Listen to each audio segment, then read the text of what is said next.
नमस्कार, मैं शिवम ठाकुर एक बार फिर से एक बिल्कुल नई वैकेंसी के साथ आपका स्वागत करता हूं आपके चैनल जॉब्स वाले भैया में। जैसा कि फ्रेंड्स आपने अपने स्क्रीन पे देख लिया है कि समाहरणालय की तरफ से ये भर्ती निकाली गई है। पूरा डिटेल आपको इस वीडियो में मिल जाएगा कि कौन से लोग यहाँ पे एलिजिबल रहने वाले हैं, कौन से लोग आवेदन कर पाएंगे, क्योंकि जो भी आवेदन करेंगे यहाँ पे सबसे अच्छी बात यहाँ पे आपको देखने को मिलेगी कि बिना परीक्षा होगी भर्ती, यानी कि कोई एग्जामिनेशन नहीं होने वाला है। लेकिन फॉर्म बिल्कुल सही भरना पड़ेगा आपको, क्योंकि ऑनलाइन है नहीं कि साइबर कैफे वाले भैया से मदद ले लिए या फिर कहीं जाके खुद से।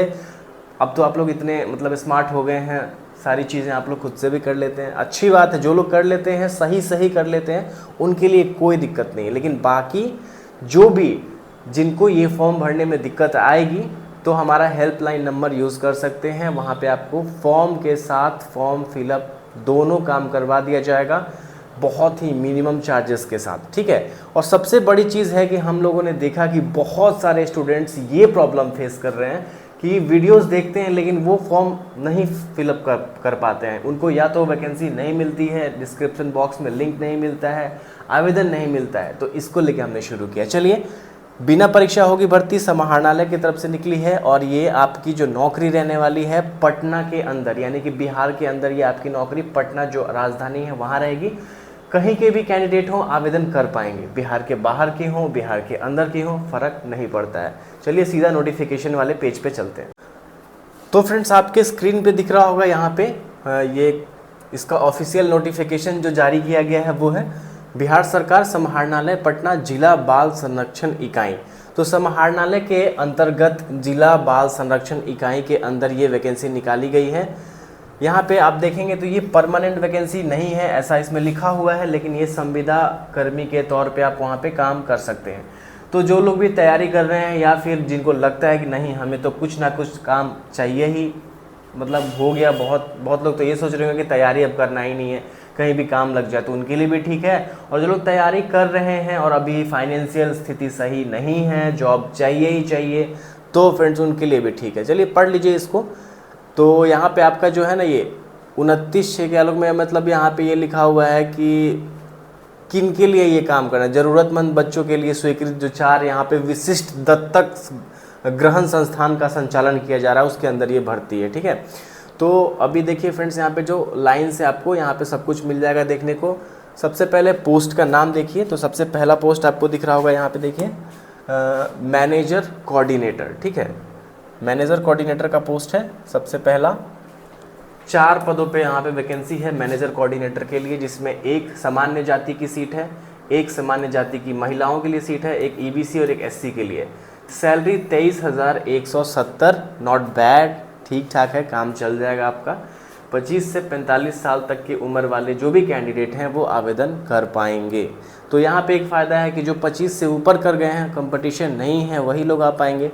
और क्वालिफिकेशन देखिए फ्रेंड्स, समाज कार्य या समाज शास्त्र या फिर मनोविज्ञान या फिर विधि या फिर अथवा अन्य किसी भी सामाजिक विज्ञान विषय में स्नातक, यानी कि आपने सोशल साइंस सब्जेक्ट अगर आपका है, कोई भी, जरूरी नहीं है कि सोशल साइंस स्पेशल कोई सब्जेक्ट है, सोशल साइंस के अंतर्गत आपका कोई भी सब्जेक्ट से आपने ग्रेजुएशन यानी कि स्नातक कर लिया है तो आप एलिजिबल हैं। और समाज कार्य, समाज शास्त्र, मनोविज्ञान, विधि, इनका तो डायरेक्ट ही लिखा हुआ है, लेकिन फिर भी अगर आपका इसमें से भी कोई नहीं है लेकिन सोशल साइंस आपका है तो आप यहाँ पे एलिजिबल हैं। अथवा स्नातक के साथ किसी भी मान्यता प्राप्त विश्वविद्यालय से, प्रतिष्ठित संस्थानों से बाल संरक्षण काउंसलिंग बाल विकास में डिप्लोमा, यानी कि अगर आप नॉर्मल ग्रेजुएट भी हैं लेकिन साथ में अगर आपका प्रतिष्ठित संस्थान से संरक्षण काउंसलिंग या बाल विकास में डिप्लोमा है तब भी एलिजिबल है। तो जिनके पास डिप्लोमा होगा और नॉर्मल ग्रेजुएट होंगे वो भी एलिजिबल है, लेकिन जो सोशल साइंस से ग्रेजुएशन है, जिनका समाज शास्त्र से ग्रेजुएशन है, वो तो एलिजिबल है ही, ठीक है। अब आप यहाँ पे देखेंगे अनुभव, तो जो अनुभव लगाएगा ना तो उसका सिलेक्शन का चांस बढ़ जाएगा। देखिए बहुत सारी वैकेंसीज हम लोग बताते हैं जो कोई नहीं बताता है, सिंपल सी बात है, कहीं भी आपको देखने को नहीं मिलेगी। और दूसरी चीज़ है कि फ्रेंड्स कुछ भी मैं बता रहा हूँ आपको तो 100% जेन्युइन होता है। अपने स्तर से पूरी कोशिश करते हैं उसको वेरीफाई करने के लिए। स्टूडेंट के साथ कोई भी धोखाधड़ी का काम नहीं है, कुछ भी आपका माइंड वॉश करने का काम नहीं है, ठीक है। तो यहाँ पे देखिए आपका अगर एक्सपीरियंस आप लगवाते हैं कहीं पे, जैसे कि प्री स्कूल हो गया, 5th क्लास तक के नीचे के बच्चों का आप पढ़ाने का या फिर उनको संभालने का या फिर हॉस्टल चलाने का, कोई भी आप मतलब काम एक्सपीरियंस बनवा भी सकते हैं कहीं पे जाके, तो उनको भी फ़ायदा मिलेगा। देखिए यहाँ पे लिखा हुआ है 2 वर्ष का अनुभव जो लगाएंगे उनको बेनिफिट है। और MS ऑफिस पर काम करने के साथ हिंदी एवं अंग्रेजी लिखने पढ़ने एवं बोलने की क्षमता। तो MS ऑफिस नॉर्मली अगर आप कंप्यूटर सिस्टम चलाते हैं तो MS ऑफिस बहुत ही बेसिक चीज़ होती है, MS ऑफिस कोई भी चला लेगा। और हिंदी इंग्लिश तो फ्रेंड्स आज हर कोई बोल रहा है आजकल, ठीक है। उसके बाद फ्रेंड जो सेकेंड पोस्ट है, ठीक है, सेकेंड पोस्ट है आपका सामाजिक कार्यकर्ता सह अर्ली चाइल्डहुड एडुकेटर। यहाँ पे भी जो पदों की संख्या है फ्रेंड्स आप देख लीजिए 4 है, और सामान्य जाति के लिए 1 सीट है, महिला के लिए 1, EBC के लिए 1, SC के लिए 1। सैलरी 18,536। 22 से 45 साल वाले कैंडिडेट यहाँ पे आवेदन कर पाएंगे। समाज कार्य, मनोविज्ञान या अन्य किसी भी सामाजिक विज्ञान विषय में स्नातक के साथ विषम परिस्थितियों में रहने वाले बच्चों के साथ 1 वर्ष का कार्य अनुभव, ठीक है। तो यहाँ पे तो स्पेशली लिखा हुआ है कि आपको कार्य अनुभव बनवाना पड़ेगा, यहाँ जरूरी है। और लेकिन नॉर्मल जो समाज शास्त्र वाले हैं यानी कि सोशल साइंस से ग्रेजुएशन है जिनका, या फिर मनोविज्ञान या समाज कार्य से है, उनके लिए यहाँ पे मौका है, अच्छा चांस है। बस ये सर्टिफिकेट का या तो आपके पास है तो अच्छी बात है, नहीं तो जुगाड़ करना पड़ेगा, ठीक है। और नेक्स्ट पोस्ट पे फ्रेंड्स आपको मैं दिखाता हूँ, ठीक है। नेक्स्ट पोस्ट है आपका नर्स का तो 4 सीट है यहाँ पे। 11,916 रुपये यहाँ पे सैलरी आपकी रहने वाली है। 45 वर्ष तक के कोई भी नर्स हैं वो आवेदन कर पाएंगी। और सरकार भारतीय नर्सिंग परिषद द्वारा मान्यता प्राप्त नर्सिंग संस्थान से नर्सिंग में इंटरमीडिएट या डिप्लोमा, ठीक है, जिनके पास भी डिप्लोमा हो नर्सिंग में या इंटरमीडिएट हो वो लोग एलिजिबल यहाँ पे रहेंगी। और आगे देखते हैं, देखिए कार्य अनुभव जो यहाँ पे कॉलम दिख रहा होगा बहुत लोगों को, कार्य अनुभव तो है तो बहुत अच्छी बात है, अगर नहीं है तो आप लोग को थोड़ा सा मतलब कंपटीशन हाई हो जाएगा। अगर जो कार्य अनुभव वाले जो लोग आप पहुंच जाएंगे तो उनका सिलेक्शन पहले होगा, यही चीज़ है, ठीक है। अब है फ्रेंड्स यहाँ पे कि चिकित्सक अंशकालिकी, तो चिकित्सक डॉक्टर के लिए MBBS, ये तो फ्रेंड्स छोड़ देते हैं। MBBS वाले ऐसे ही बहुत सारा जॉब लेके बैठे हुए हैं, किसी को कोई भी बेरोजगार नहीं है उसमें, ठीक है। यहाँ पे देखिए फ्रेंड्स आया का पोस्ट है 24। तो यहाँ पे जो है ना आया के लिए कोई भी मतलब यहाँ पे साक्षर, पढ़ने लिखने में सक्षम केवल हो, जरूरी नहीं है कि मैट्रिक हो, 12th क्लास हो, ग्रेजुएट हो, बस पढ़ी लिखी होनी चाहिए, ठीक है। महिला होनी चाहिए, पढ़ी लिखी होनी चाहिए। 24 पदों पे वैकेंसी है। जाति के अनुसार सामान्य जाति में, ये UR का मतलब होता है सामान्य, ठीक है। 9 सीट है। EBC यानी अत्यंत पिछड़ा वर्ग के लिए 4, पिछड़ा वर्ग के लिए 3, SC यानी कि शेड्यूल कास्ट के लिए 4 और शेड्यूल ट्राइब अनुसूचित जाति के लिए 4, जनजाति के लिए 1 और EWS का मतलब हो गया सवर्ण यानी कि जो सामान्य जाति के आर्थिक रूप से कमजोर वर्ग हैं उनके लिए 2, BC EBC महिला के लिए 1 सीट है। फीमेल जो होती हैं फ्रेंड्स उनके लिए, ठीक है, अलग से रिजर्व किया रहता है। लेकिन ये तो सारी की सारी सीटें महिला के लिए ही हैं, तो कोई दिक्कत की बात नहीं। 24 के 24, 7,944 रुपये यहाँ पे, ठीक है। सैलरी बहुत कम है। अब इसका रीज़न क्या है मुझे भी नहीं पता है, लेकिन फिर भी अगर वहाँ पे जाने के बाद हो सकता है कि आप भविष्य में मतलब सही काम करते हैं तो सैलरी इंक्रीज़ तो होगी ही गवर्नमेंट की तरफ से, और बाकी कुछ बेनिफिट्स भी वहाँ पे ज़रूर आपको एक्स्ट्रा देखने को मिलेंगे, ठीक है। 20 से 45 साल की कोई भी महिला यहाँ पे आवेदन कर सकती है। विषम परिस्थितियों में रहने वाले बच्चों के साथ स्नेहपूर्ण व्यवहार करने की प्रवृत्ति होनी चाहिए, एक्सपीरियंस नहीं।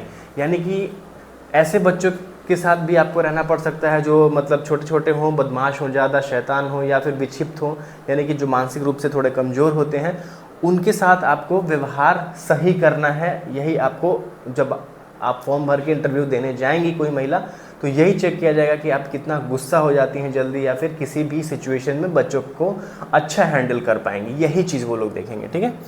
तो ये चीज़ समझ में आ गई फ्रेंड्स आपको। अभी फ्रेंड्स चौकीदार का पोस्ट है, उसके बाद ये वाला, ठीक है। 4 पदों के लिए चौकीदार है। तो चौकीदार में भी बस यही देखा गया है कि कुछ भी पढ़ा लिखा होना चाहिए, ज़रूरी नहीं है कि 10th पास होना चाहिए, 12 पास, ऐसा कुछ नहीं है। साक्षर होना चाहिए कैंडिडेट, पढ़ना लिखने मतलब बस पढ़ने लिखने आना चाहिए।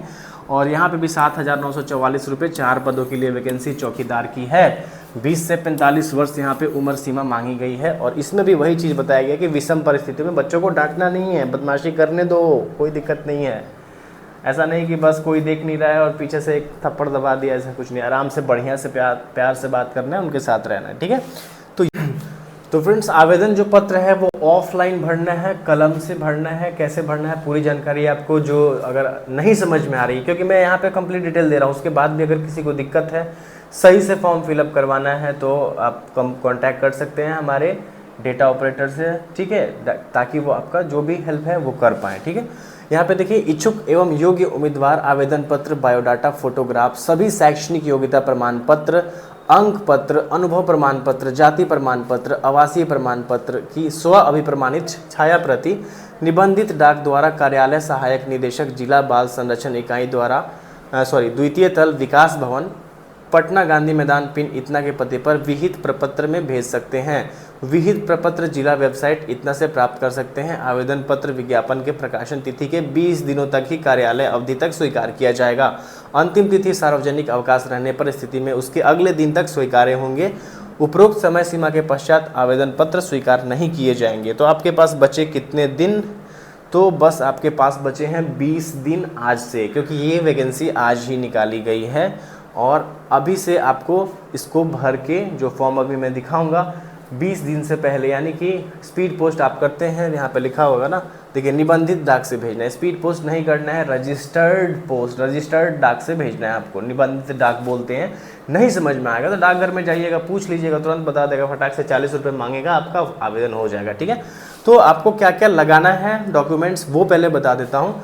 सभी शैक्षणिक योग्यता, ठीक है, यानी कि मैट्रिक से लेके ग्रेजुएशन तक का अगर आपने जो भी पढ़ाई की है, जो भी आपके पास, सभी का सर्टिफिकेट चाहिए, सभी का अंक प्रमाण पत्र चाहिए, मार्कशीट जिसको बोलते हैं आप, फोटो चाहिए आपका, ठीक है, बायोडेटा चाहिए। बायोडेटा का मतलब रिज्यूमे जो बोलते हैं या फिर बायोडाटा। अगर नहीं है तो आप जो नंबर हमने बताया कांटेक्ट करके बनवा सकते हैं, कोई इशू नहीं है, फुल्ली हेल्प आप लोगों के लिए। बस लाइक सब्सक्राइब कर दीजिएगा और जो हमारा टेलीग्राम चैनल है वो उसमें जाके ये सारी PDF आप जरूर ले लीजिएगा, समय समय पर डेली अपडेट आता है, ठीक है। उसके बाद आपका कार्य अनुभव प्रमाण पत्र, अगर आपने कहीं काम किया है या बनवा के देना चाहते हैं तो उनको बेनिफिट मिलेगा, इंटरव्यू में उनका सिलेक्शन पहले होगा, ठीक है।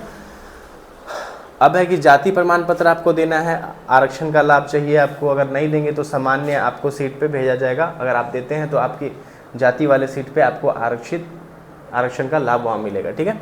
आवासीय प्रमाण पत्र आपको साथ में निवास प्रमाण पत्र भी देना है आरक्षण के लाभ हेतु। अगर बिहार के बाहर के कैंडिडेट हैं तो उनको सामान्य वाली सीट पे ही रखा जाएगा, बिहार के जो कैंडिडेट हैं उनको आरक्षण का लाभ मिलेगा, ठीक है। तो ये सारे डॉक्यूमेंट्स हो गए आपके, सभी को स्व अभिप्रमाणित करना है, यानी कि नीचे सिग्नेचर कर देना है, हो गया स्व अभिप्रमाणित। और आपको भेजना कहाँ पे है? जिला बाल संरक्षण इकाई द्वितीय तल विकास भवन गांधी मैदान पटना इतना के पते पे विहित पत्र में आपको भेजना है। तो ये हो गया आपको भेजने का तरीका, कहाँ भेजना है आपने नोट कर लिया होगा, स्क्रीनशॉट ले लीजिएगा, नहीं तो टेलीग्राम में आपको जाके ये लेना पड़ेगा 20 दिन के अंदर, यानी कि अगर आप निबंधित डाक से भेजते हैं तो 2 दिन आपको लगेगा, ठीक है। आयु की गणना 1 अगस्त 2024 से की जाएगी। तो ऊपर जो भी मैंने एज लिमिट बताया है उसमें आपका कम से कम 18 साल, जिसमें नहीं लिखा हुआ है कि मिनिमम क्या होना चाहिए, वहाँ पे आप 18 साल मान सकते हैं, और अधिक से अधिक तो सब बताया ही गया है, ठीक है। और साक्षात्कार की तिथि को आवेदन पत्र के साथ संलग्न सभी प्रमाण पत्रों की मूल प्रति सत्यापन हेतु लाना होगा। जब आप फॉर्म भर लेंगे, भेज देंगे, तो आपको बाई पोस्ट एडमिट कार्ड आएगा, जिसमें आपको लिखा रहेगा कि आपको यहाँ पे आना है, ऑफिस का एड्रेस लिखा रहेगा। तो उस डेट में आपको कंप्लीट सारे डॉक्यूमेंट्स, यानी कि जितने भी आपने यहाँ पे भेजे रहे होंगे आवेदन पत्र के साथ, मैट्रिक का, इंटर का, निवास प्रमाण पत्र, जाति प्रमाण पत्र, ग्रेजुएशन का जो भी आपने लगाया है अभी, वो सारे के सारे जेरोक्स कॉपी के साथ ओरिजिनल, क्योंकि आपने अभी जो भेजा है वो तो आप फोटो कॉपी भेजेंगे, ओरिजिनल भेजेंगे नहीं, तो ओरिजिनल आपको इंटरव्यू के दिन चेक किया जाएगा, ठीक है। और यहाँ पे बस इंटरव्यू ही है, इंटरव्यू में आप जितना अच्छा बिहेव करेंगे, आपके चेहरे पे जितनी अच्छी स्माइल रहेगी, उनका सिलेक्शन उतना ही जल्दी हो जाएगा, ठीक है। आगे फ्रेंड्स आपको यहाँ पे बताते हैं कि ये कोई मतलब परमानेंट वैकेंसी नहीं है, तो मैंने आपको शुरू में ही बता दिया है। इसके लिए पैनल भी तैयार किया जाएगा और कुछ एक्स्ट्रा कैंडिडेट को भी यहाँ पे तैयार रखा जाएगा कि कोई अगर छोड़ देता है किसी कारणवश तो उसके जगह पे कौन काम करेगा। तो ये इसका फ्रेंड्स आवेदन पत्र है। आवेदन पत्र में कुछ स्पेशल, कुछ खास मांगा नहीं गया है, बस नाम, आवेदक का नाम, पद का नाम, हिंदी अंग्रेजी के बड़े अक्षरों दोनों में लिखना है आपको। मतलब इसको क्या बताना आपको, यहाँ पे कुछ स्पेशल ऐसा चीज़ है ही नहीं जो आपको समझ में ना आए, और बाकी नहीं समझ में आएगा तो मैंने तो आपको हेल्पलाइन नंबर दे ही रखा है। तो यही वाला फॉर्म भरना है, साथ में जो डॉक्यूमेंट्स हमने बताए हैं आपको वो सारे डॉक्यूमेंट्स लगाने हैं और भेजना है किस एड्रेस पे वो भी मैंने आपको बता दिया है। लेकिन फ्रेंड्स आपको बता दूं कि जब आप भेज रहे होंगे तो इसमें क्या एक डिमांड किया गया है कि जो आपको इस फॉर्म के साथ जो डॉक्यूमेंट्स भेजेंगे, तो ये जो आपका लिफाफा होगा A4 साइज़ का, इस पे आपको यहाँ पे सबसे पहले पद का नाम, किस पद पे आपने आवेदन किया है, ठीक है। उसके बाद अपना ये जाति जो है आपकी, मतलब कि किस कैटेगरी के अंतर्गत आते हैं, वहाँ पे आपको यहाँ पे कैटेगरी लिखना पड़ेगा। आप अपना देखिए यहाँ पे, जैसे कि यहाँ पे आपका लिखा हुआ है ना कोटी, कोटी, ठीक है। तो आपको कोटी यहाँ लिखना पड़ेगा। उसके बाद यहाँ पे आपको एड्रेस जिसको भेजना है और यहाँ पे आपको अपना पता, ठीक है। ऐसे A4 साइज़ में भेजना है, कोई कागज़ को मोड़ने की ज़रूरत नहीं है, ठीक है। बाकी डिटेल तो आपको सब कुछ मैंने समझा ही दिया है, और बहुत सारी नौकरी की डिटेल हम लोग बताते रहते हैं। बस आप लोग बने रहिए चैनल पे जेन्युइन जॉब अपडेट्स के लिए, फर्जी वाला नहीं, कुछ भी नहीं, जो है सो 100% सही है, ठीक है। टेलीग्राम चैनल से जुड़ जाइएगा, बहुत सारी आपको जॉब अपडेट्स के लिए वहाँ पे डाले जाते हैं PDFs, डायरेक्ट देखने को मिलेगा, ठीक है। नेक्स्ट वीडियो तक के लिए फ्रेंड्स धन्यवाद।